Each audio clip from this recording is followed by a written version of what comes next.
लोकसभा और राज्यसभा में वक्फ संशोधन बिल पास होने के बाद शिवसेना यूबीटी के सांसद संजय राउत ने बड़ा बयान दिया है। उन्होंने कहा कि इस बिल का हिंदुत्व से कोई संबंध नहीं है, ये अपने अवैध काम को वैध बनाने के लिए बिल लाए गए। उन्होंने दावा किया कि बीजेपी के बड़े नेता हमारे संपर्क में थे कि हम बिल का समर्थन करें। उन्होंने कहा कि हमारे कुछ लोग बाहर थे, नहीं तो उनका भी वोट विरोध में डाले जाते।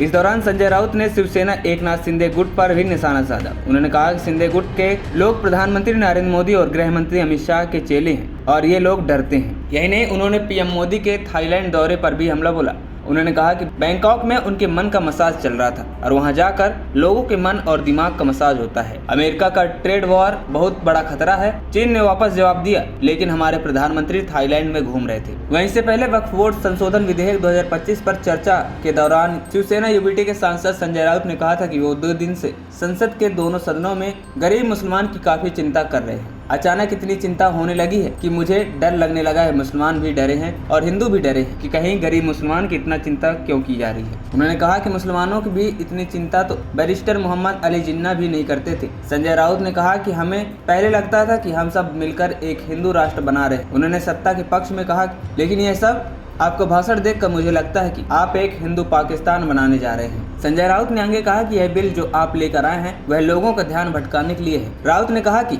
कल ही अमेरिका के राष्ट्रपति डोनाल्ड ट्रंप ने भारत पर 26% ड्यूटी का आक्रमण किया है। ध्यान भटकाने के लिए उसी दिन आप यह बिल लेकर आए। चर्चा तो यह होनी थी कि ट्रंप ने जो टैक्स लगाया है उससे हमारे देश पर क्या प्रभाव पड़ेगा। हमारी अर्थव्यवस्था गिरेगी, हमारा रुपया कमजोर होगा और गिर कर मर जाएगा। जनता इन सब बातों को सोच रही थी, लेकिन आपको उनका ध्यान भटकाना था और आप भटका दिए और अब आप हिंदू मुसलमान के मुद्दे पर उनका ध्यान ले आए हैं। एएनपी टाइम्स की रिपोर्ट।